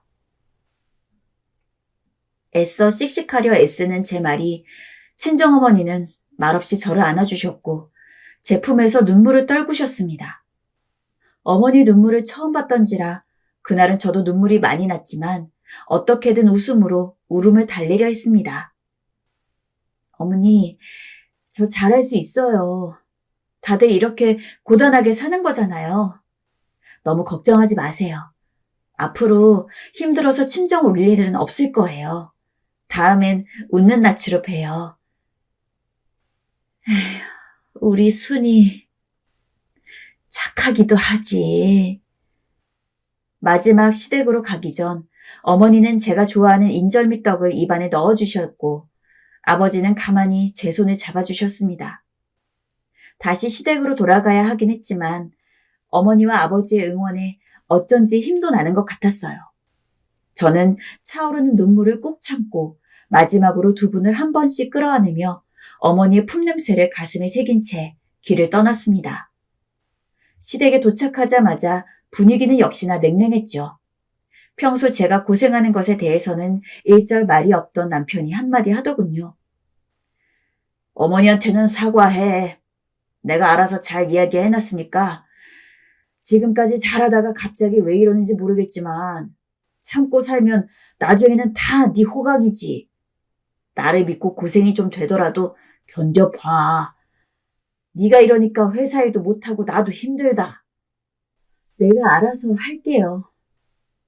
저는 남편에게 이 한마디를 한 후 묵묵히 집안일을 시작했습니다. 뒤에서 남편이 그게 무슨 말버릇이냐며 저를 훈계하는 목소리가 들렸지만 무시했습니다. 물론 그날 저는 저녁을 먹지 못했습니다. 시어머니가 저를 벌줄 요량으로 제게 밥도 먹지 말라고 하시는 바람에 저는 저녁밥만 짓곤 빛나는 달 앞으로와 그저 달빛만 바라보았죠.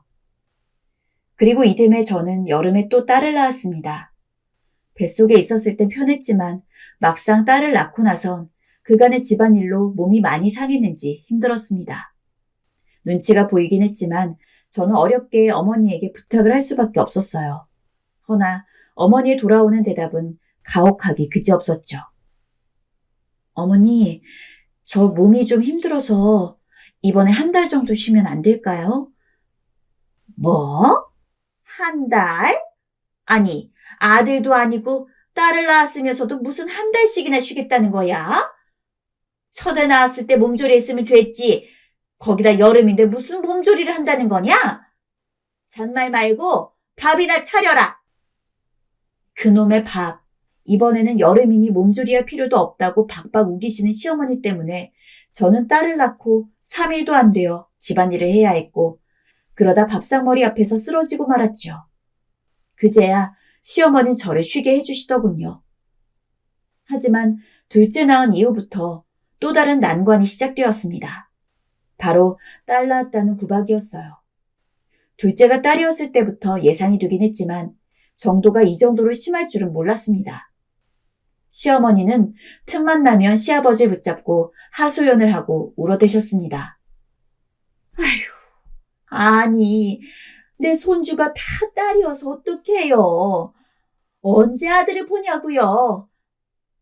이러다 아들 못 보면 어떡해요? 기다려봐. 아직 둘째인데 뭔 걱정이야. 그런 소리 할 시간에 여기 걸레질이나 해. 며느리 시키지 말고. 시아버진 막상 대수롭지 않게 생각했지만 시어머니는 머리에 흰 수건이라도 감을 듯 저만 보면 툭 하면 골이 아프다고 하셨습니다.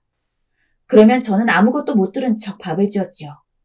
그런데 저한테 그렇게까지 하는 건 참을 수 있었지만 시어머니 어쩐지 제 딸을 그리 살가워하는 눈치가 아니셨어요. 물론 대놓고 무슨 말을 했다거나 그런 건 아니었지만 저는 좀 그렇게 느껴졌어요. 거기다 아들 낳은 남편 친구 부부가 오면 그리도 부러워하시면서 꼭 제가 있는 앞에서 티를 내시곤 했죠. 아이고, 요놈 참 귀엽게 생겼네. 아주 잘생겼어. 나중에 큰 인물 되겠어. 그지? 에휴, 우리 집에도 이런 경사가 나야 할 텐데. 심지어 남편조차 어머니의 이런 행동들은 견디기 힘들어했어요. 어머니, 그만 좀 하세요. 저희가 뭐 안 낳고 싶어서 안 낳습니까? 셋째 가지면 되잖아요. 셋째도 딸이면 어째? 아니, 그러니까 저희가 어떻게 하냐고요. 저희도 어쩔 수 있는 일이 아닌데. 회사 일도 힘든데 집에 와서 어머니 한숨 들으면 저도 기분 안 좋습니다. 내가 무당이라도 찾아갈까?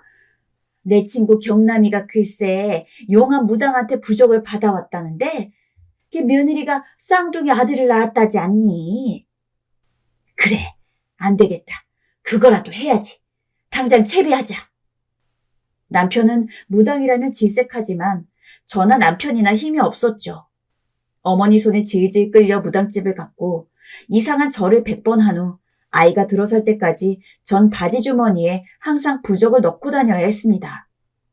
결국 막내는 아들을 낳고 나서야 시어머니의 곡소리가 줄어들었습니다. 아이를 낳고 난 후 성별을 확인한 후 기뻐하시는 시어머니 얼굴을 보는 순간 아이를 낳은 기쁨보단 이제 더 구박받지 않아도 되겠다는 안도감이 더 컸으니 그 정도가 어느 정도였는지는 예상이 가시죠. 정말 그 세월을 다 말로 표현할 길이 없네요. 전 요즘도 시어머니가 입이 닳도록 하던 소리가 귀에 맴돕니다. 너는 그래도 도시로 시집을 왔으니 팔자가 편하지. 어디 시골에라도 시집을 갔어 봐. 꼼짝없이 농사일까지 다 하고 어디 정신이나 차릴 줄 아냐? 우리 때는 다 그렇게 살았다. 우리 때는 다 그렇게 살았다. 저는 그 말이 가장 이해하기 힘들었어요. 본인이 시집살이로 힘들게 살았으면서 저한테 그리 못되게 굴어 똑같은 힘듦을 겪게 하고 싶으실까 하는 생각이 들었으니까요. 그렇게 생각하면 저희 시어머니가 참 나쁜 사람 같죠. 시아버지가 돌아가신 후 저는 줄곧 시어머니를 모시고 삼남매를 키웠습니다. 시동생과 시누이는 재산을 받아간 후로는 살기 바쁘다며 시댁에 찾아오는 일이 줄었습니다. 꼭 저한테 시집살이를 시켜서가 아니라 시어머니는 아들, 딸들에게도 잔소리가 많은 어머니였습니다. 그러다 보니 자식들도 시어머니와 오래 대화하는 것을 꺼렸죠. 나이는 들고 자식들은 안 찾는 걸 보니 왠지 고소하다는 생각도 들었지만 한편으로는 불쌍한 마음도 들었습니다. 옛날 여자분들 치고 시집살이 안 시키는 분이 드물었으니까 저 하나야 그렇다 치고 엄마로서 자식들이 안 찾는 건 분명 불쌍한 일이긴 하죠. 하지만 나이가 든다고 시어머니의 그 서슬이 어디 가는 건 아니었어요. 그렇게 저 혼자 시어머니 모시고 시집살이를 했고 어느새 저도 환갑이 훌쩍 넘은 나이가 되었습니다. 그런데 언제부터인가 시어머니가 심상치 않은 행동을 보이기 시작했습니다. 언젠가부터 밤에 잠꼬대가 심해지셨어요. 아주 고함을 치고 난리였죠. 깜짝 놀라서 달려가 보면 발길질까지 해가면서 잠꼬대를 하고 있더라고요. 처음 그 모습을 보고 남편이랑 둘이서 얼마나 놀랐는지 모릅니다. 그러더니 얼마 지나지 않아 도저히 제가 하는 밥이 짜서 드시지를 못하겠다고 불같이 화를 내기 시작했습니다. 너는 여태 살림하면서 간도 하나 못 맞추냐며 그 나이 되도록 음식도 제대로 할 줄 모른다면서 타박을 하시고는 대접에 물을 담아 반찬을 씻어 드시더라고요. 저는 기가 막혀서 남편을 쳐다봤지만 남편은 얼굴이 벌개져서 아무 소리도 못하고 그 소리를 듣고만 있었습니다. 그래서 될 수 있는 대로 싱겁게 해드려도 마찬가지였어요. 어지간한 분 같았으면 그때 좀 이상하다고 느꼈겠지만 워낙에 까탈이 심한 분이라서 그때까진 별 생각을 못하고 있었습니다.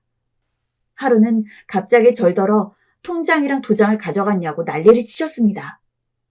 한참을 가져갔냐 아니다 그럼 왜 없어졌냐 하다가 그만 상대하기가 싫어서 아무 소리도 안 하고 입을 다물었습니다.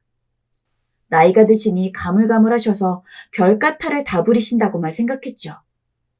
그런데 얼마 지나지 않아 남편이 제게 그러더라고요. 당신 나 없으면 혹시 어머니 밥 안 챙겨? 네? 그게 무슨 말이에요? 어머니가 그러시던데 당신 나 없으면 밥 안 챙긴다고. 남편의 말은 참 황당했습니다. 하기야 남편은 제가 60 넘도록 깐깐한 시어머니를 모시고 살아도 일생 제 편 한번 들어준 사람이 없는 사람이니 시어머니 말을 곧이곧대로 들은 거죠. 그런데 그렇다고 저한테 벌컥 화를 내니 너무 억울하고 화가 났습니다. 갑자기 왜 내가 그런 짓을 해요? 말이 말 같아야 대꾸를 하지. 밥 안 챙겨주면 가만히 있을 사람은 또 누가 있어요? 제가 그런다고 어디 어머니가 가만히 있을 사람이에요? 저는 그날 남편에게 화를 냈고 이 우라통을 참으면 내가 죽겠다 싶어 처음으로 저는 시어머니 앞에서 큰 소리를 냈죠. 어머니, 왜 그런 말씀을 하신 거예요? 제가 언제 어머니 밥 안 차려드렸어요? 삼시세끼 꼬박꼬박 좋아하시는 반찬으로 해드리잖아요. 싱겁게 해오라며 해오고요. 난 그런 말 한 적 없는데 왜 나한테 그러니? 제가 추궁해도 어머니는 또 그런 말 한 적 없다고 딱 잡아떼시더군요. 그런데 기분이 좀 묘했습니다. 시어머니 표정은 정말 모른다는 얼굴이었어요. 어머니, 잘 생각해보세요. 저한테 어머니가 그러셨잖아요. 이 사람이 어머니 밥 굶긴다고요. 그래서 배고프다고요. 내가? 난 너한테 그런 적 없는데. 남편이 어머니를 방 안으로 데려가 단둘이 얘기를 할 때조차 어머닌 자긴 그런 말을 한 적이 없다고 계속 말하더라고요. 그제야 남편과 저는 시어머니에게 이상이 생겼다는 걸 짐작할 수 있었습니다. 병원에 모셔가 보니 벌써 초기도 아니고 꽤 진행된 치매 같다고 했습니다. 그래서 저희 부부도 이래저래 알아보면서 준비를 했습니다. 요양 등급을 받으려고 하니 또 공단 직원이 나왔을 때는 멀쩡하게 행동하셔서 참 사람 곤란해지더군요. 오해 없이 일을 마무리해놓고 생각하니 예전부터 다른 사람 앞에서는 사람 좋은 척, 점잖은 척 행동하고 집에서만 신경질을 부리시던 것이 생각나서 좀 얄미운 생각이 들었습니다. 그로부터 몇 년간 전쟁 같은 치매 간병이 시작되었습니다. 요양보호사분을 써보니 그동안 제가 얼마나 힘든 시집살이를 했는지 옆에서 지켜보면서 새삼 느꼈습니다. 가뜩이나 잔소리도 많던 양반이 요양보호사만 보면 잔소리를 해대는데 치매로 했던 말 또 하고 했던 말 또 하고 하니 그분도 혀를 내두르더군요. 언젠가는 요양보호사에게 갑자기 욕을 하고 반찬을 집어 던지시려 하니 저도 너무 당황스러웠습니다. 그 일을 당하고 있던 요양보호사가 어느 날은 저를 따로 불렀어요. 아니, 아무리 내가 이 일 많이 했다 해도 이런 양반은 또 처음 봐요. 힘들어 죽겠어 아주. 저번엔 내가 입고 온 옷이 마음에 안 든다고 단추가 어쩌고 저쩌고 2시간을 말하더니 급기야 옷을 벗으라고 고래고래 소리를 지르는 거예요. 어찌나 놀랬는지 환자만 아니었으면 뛰쳐나올 뻔했어요. 죄송해요. 저희 어머니 치매 오기도 전에 잔소리가 심했어요. 제가 사과드리겠습니다. 그래도 조금만 버텨주세요. 정말 죄송해요. 버티는 것도 하루 이틀이지. 난 모르겠어요. 저리 병세가 심해져서 어떡하려 그래? 요양원에 보내야지. 요양보호사도 버거워하는 걸 보고 몇 번이나 그분께 죄송하단 말씀을 드렸지만 솔직히 제가 어머니를 달래고도 또 화를 내며 온갖 욕을 다 해대니 저도 어찌할 바를 모르겠더군요. 어머니의 치매는 그 정도로 심각했습니다. 그나마 요양보호사가 있을 때는 저도 한숨을 돌리지만 저 혼자 있을 때는 정말 하루하루 사람이 진이 빠져 못 살 정도가 되었습니다. 남편한테 하소연해봐야 치매 환자가 다 그렇지 뭐 하면서 남의 속도 모르고 태평한 소리나 해댈 뿐이었습니다. 남편이야 늙음하게 살림 감시니 뭐니 하면서 밖에 나다니니 사람이 얼마나 골병드는지 알 리가 없죠. 그래서 하루는 대놓고 따져 물었습니다. 내 시어머니기만 해요? 당신 어머니 이야기를 상의하는데 왜 그렇게 남 이야기 하듯이 말해요? 집에 환자가 있으면 같이 돌볼지는 못해도 고민이라도 같이 해줄 수 있는 거 아니에요? 왜 나만 매일 고민하고 걱정하고 있는 건데요? 당신이 돌봐주지 않으면 나도 힘들다고요. 어머니도 이제 연세가 저만하신데 사시면 얼마나 사신다고 그래? 그래도 사시는 날까지는 우리가 모셔야 될 거 아니야? 정 안 되면 요양원이라도 알아볼 테니 일단은 조금만 참아. 여태 잘 해왔잖아. 여태 잘 해왔다고요?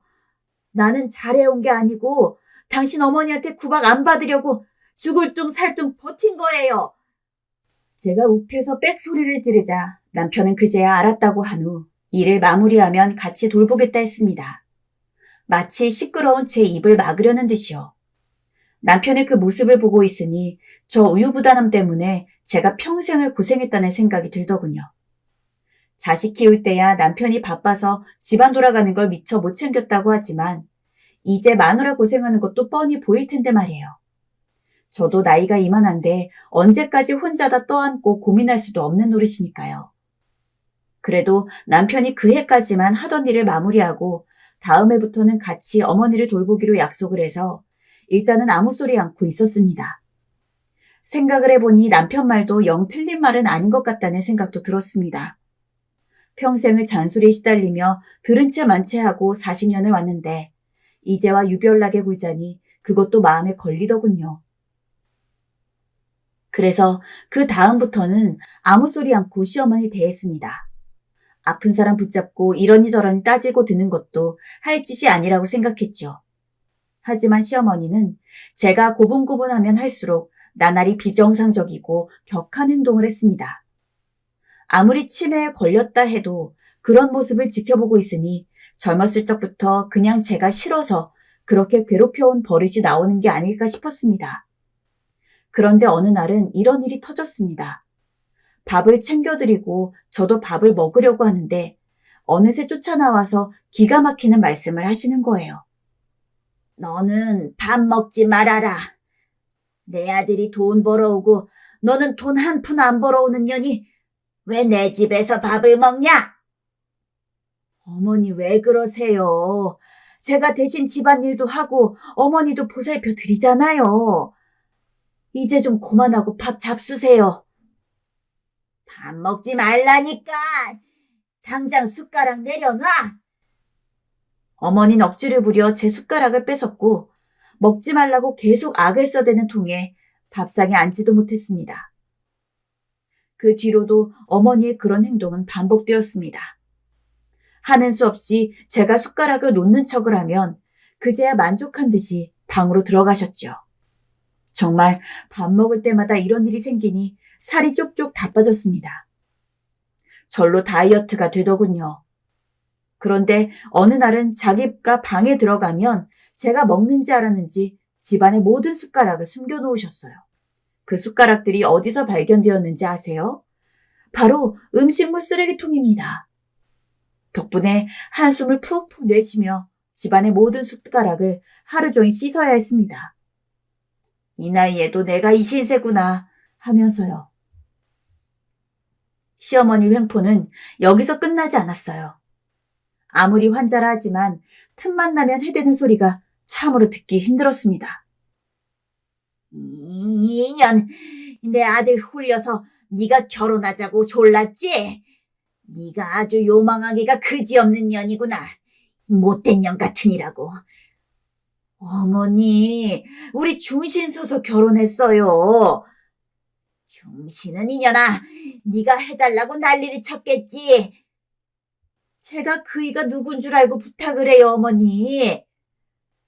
처음엔 웃으면서 대꾸 했지만 이런 일이 하루가 멀다 하고 반복되다 보니 이런 생각이 들더군요. 치매 환자들이 저럴 정도면 영 사람을 못 알아볼 정도가 되는 건데 그래도 제가 며느리인 건 알고 저러니 영 마음에 없는 소리가 아닌 것 같아서요. 어머니와 산 정이 있는 저로서도 점점 속이 상했습니다. 그래서 시어머니를 모시고 같이 정신과 상담도 받아보고 했죠. 정신과 선생님은 제가 시집 올 때 아들에 대한 애착이 심해서 며느리를 받아들이지 못한 게 아닐까 하더군요. 하지만 그 말을 들으면서도 내심 속이 참 허하고 씁쓸했죠. 솔직히 몇십 년간 당신을 모시고 산 건 다른 자식들도 아니고 바로 나였는데 말이죠. 이날 이때껏 시어머니 밥을 지어주고 손톱 발톱 깎아주고 씻겨주는 사람은 저인데 며느리를 받아들이지 못했다는 말은 저로선 참으로 충격적이었습니다. 미우나 고우나 함께한 세월이 있는데 그런 게 모두 한날 먼지같이 느껴졌죠. 날로 속상함만 쌓여가던 차에 결국은 도저히 견딜 수 없게 만드는 일이 벌어졌습니다. 그날도 제가 밥을 챙겨드리고 저는 시어머니가 밥을 다 드시면 몰래 먹으려고 TV를 보고 있었습니다. 그런데 밥을 다 드신 시어머니가 저를 빤히 쳐다보시더니 마당으로 뛰어나가셨어요. 그러더니 갑자기 개밥 그릇을 들고 와서는 밥솥을 열고 거기다 밥을 푸기 시작했습니다. 제가 말리려고 뛰어가니 갑자기 제 앞에다 개밥 그릇을 던지셨어요. 이년, 또 몰래 숨어서 밥 훔쳐 먹으려고 그러고 자빠졌냐? 이년아, 먹어라, 밥이다. 너 같은 년은 이런 데다 밥을 먹어야 제격이다. 바닥이 보일 때까지 핥아 먹어라. 기가 막혀서 말도 나오지 않더군요. 살기등등하게 쳐다보는 그 모습을 우두커니 보다가 저도 그만 기운이 빠졌습니다. 그래서 저도 모르게 힘없이 중얼거렸죠. 예, 어머님 거기 두세요. 이따가 먹을게요. 얼른 방에 들어가세요. 얼른. 그런데 시어머님을 방에다 모시고 돌아 나오는데 저를 잠깐 오라고 하더군요. 어머니, 또 무슨 말씀을 하시려고요?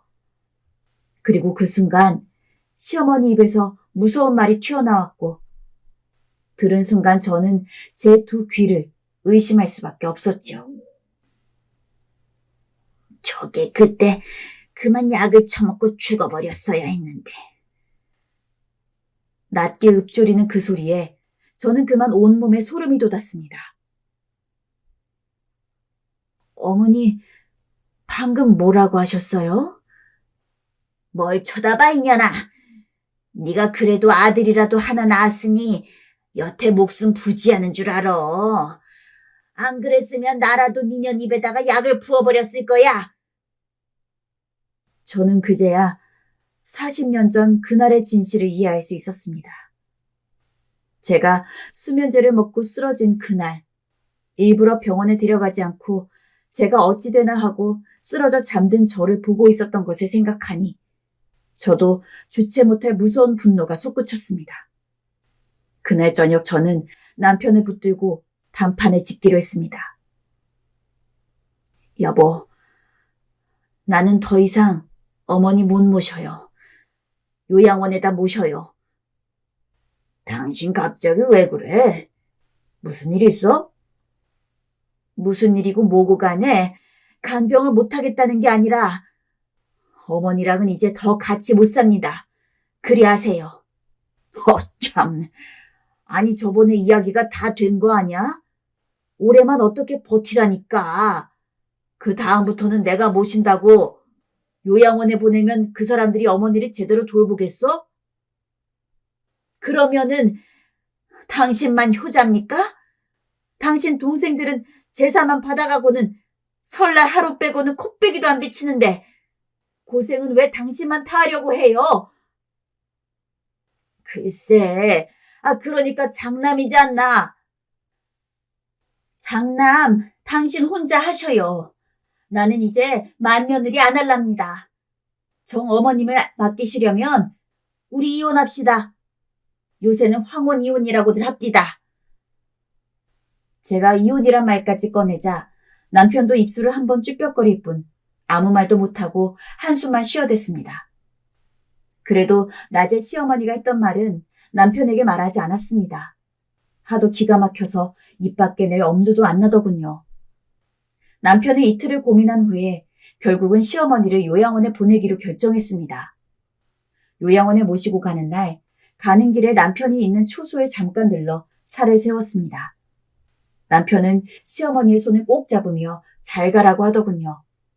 시어머니도 남편을 보며 해맑게 웃어 보이셨고요. 그리고 2년이 지났습니다. 저는 한 번도 시어머니를 찾아가지 않았어요. 저더러 퍼붓던 악담을 생각하니 도저히 시어머니를 볼 자신이 없었습니다. 아마 지금쯤은 많이 쇠약해지셨겠죠. 그렇게 40년간의 고부 갈등도 끝이 났네요. 사연이라도 이렇게 쓰니 이제야 속이 뻥 뚫린 기분이 들지만 그래도 그 시절이 생각나 계속 눈물이 앞을 가리는 건 어쩔 수 없었네요. 제가 왜 그리 미련하게 살았어야 했는지 싶고 정말 이혼이라도 했다면 제 인생이 지금 어떻게 되었을지도 궁금하네요. 분명 지금보단 나아졌겠죠. 삶이 참 허무합니다. 시모를 위해 고생이란 고생을 다 하고 살았는데 결국 듣는 말이라곤 죽었어야 한다는 험한 말이었으니까요. 그리고 이제야 알게 된 그날의 진실도 너무도 혹독하고 무섭습니다. 어떻게 제 죽음을 바라셨을 수 있을까요? 저는 시어머니가 사람이란 생각이 들지 않습니다. 그런 원망과 한스러움이 요즘은 저를 하루 종일 짓누르고 있는 듯해요. 지금까지 글재주도 없는 긴 글 읽어주셔서 감사하고 여러분들의 인생에는 부디 좋은 일만 가득하길 기도하겠습니다.